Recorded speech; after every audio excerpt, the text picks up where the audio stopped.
Hi, today we're going to read the book Cherry Pies and Lullabies by Lynn Reiser. Is there anything that your family does every year at a certain time? Anything that your family does on each person's birthday?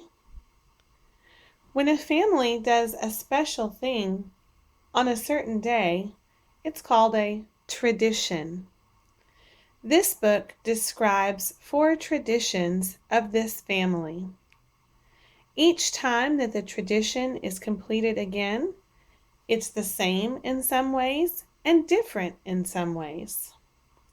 As we read this book, think about how each tradition is the same each time it's done and different each time it's done.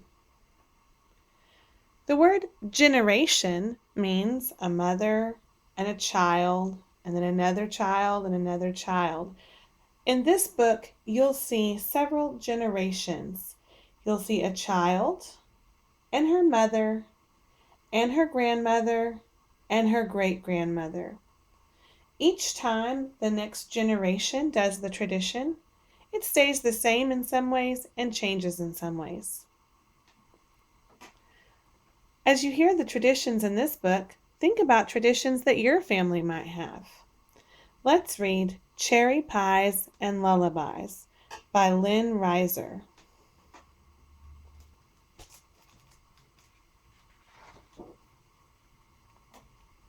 Cherry Pies and Lullabies. This book is about everyday love. It is a book that says how you do a thing is not what matters. What matters is that you do it with love. And love, freely given and joyously received, is what family customs and families are all about. There are 4 generations in this picture: a girl, her mother, her grandmother, and her great-grandmother.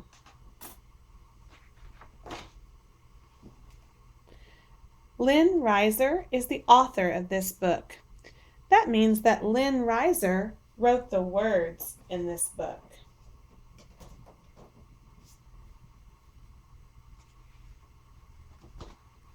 This page is called the Table of Contents. There are 4 traditions in this book. The first tradition is about cherry pies. The cherry pie tradition can be found on page 6. The second tradition is about flowers. The flowers tradition can be found on page 14. The third tradition is about quilts. That tradition can be found on page 22. The fourth tradition is about lullabies. This tradition can be found on page 30. There's also an author's note on page 39. This is the table of contents, and it tells us all the things that we're going to be able to find in this book. 1. Cherry pies. My great-grandmother baked a cherry pie for my grandmother. Look at the way that this tradition began. The great-grandmother is making a pie crust. The grandmother, who is only a child at the time, has gathered cherries and is bringing them for the pie. The great-grandmother uses many ingredients and makes the pie from scratch. The tradition repeats again. My grandmother baked a cherry pie for my mother. This time, the mother has bought a pie crust at the store and a can of cherries at the store and made the pie for her child. She's still completing the same tradition, but in a little bit different way. It says, frozen crust, just like mother's. She uses store-bought ingredients to make her pie, but she makes it with love for her daughter. My mother baked a cherry pie for me.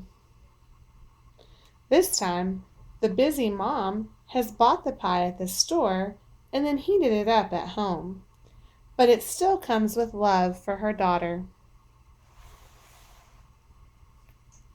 And I baked a cherry pie for my bear.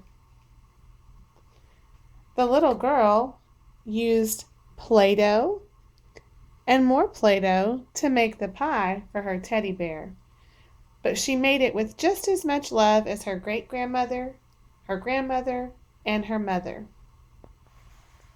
Each time, the tradition of making the cherry pie for someone you love is the same, but it's done in a little different way.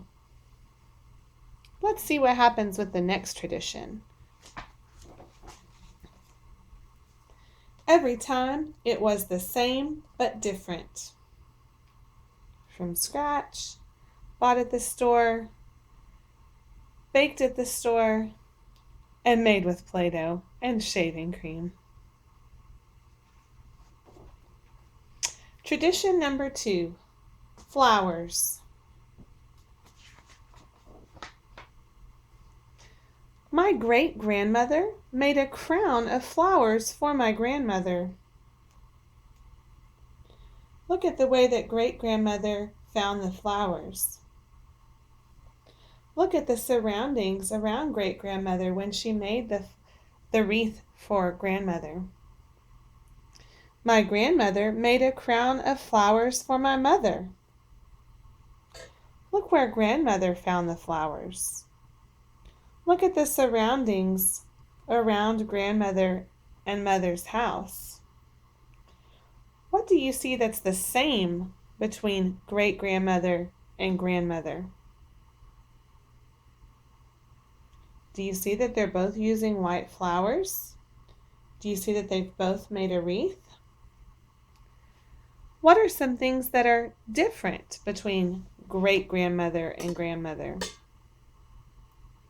Do you see that they're cows and chickens and that great-grandmother lived in a rural area?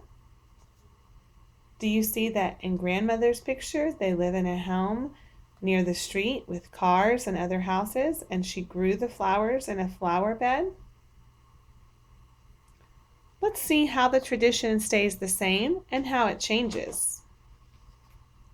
My mother made a crown of flowers for me. Where did mother get the flowers? Where did mother make the wreath? What's the same about the way mother made it from when great-grandmother and grandmother made it? What's different? And I made a crown of flowers for my bear. Where did the little girl get her flowers? Every time it was the same but different.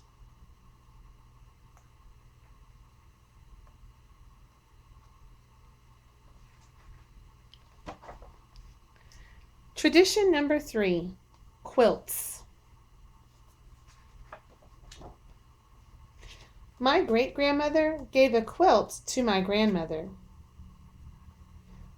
What did great-grandmother use to make her quilt? She used thread and pins and scissors and made the quilt from fabric.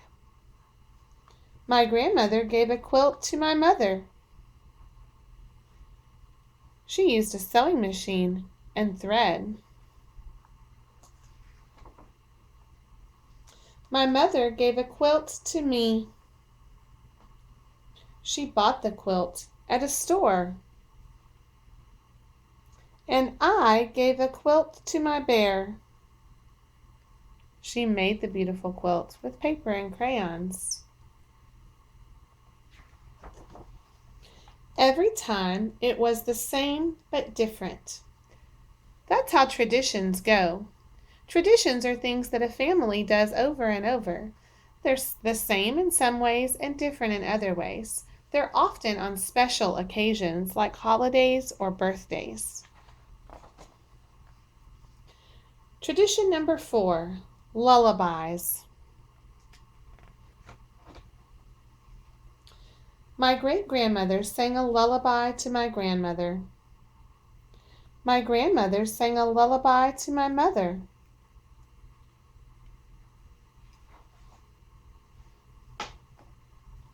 My mother sang a lullaby to me. And I sang a lullaby to my bear.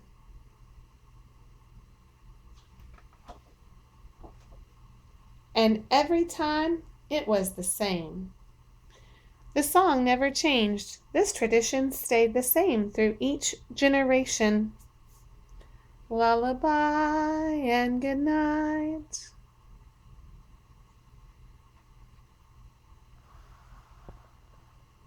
Can you sing the words to this song? I'll read the words to you. Lullaby and good night. Pie is sweet, stars are bright. Close your eyes until day. In your dreams, laugh and play. Crowned with flowers, you sleep, wrapped in love, soft and deep. Close your eyes now and stay wrapped in love until day. Traditions are done by families because they love each other. And even if the tradition changes, the love in our families stays the same. Here's great-grandmother's house, grandmother's house, and mother's house. Can you see some ways that the houses are the same? Can you see some ways that the houses are different? I hope that your family has many family traditions that they treasure doing together with love for each other. Maybe a new family tradition can be to read the book Cherry Pies and Lullabies by Lynn Reiser. I hope you enjoyed the book.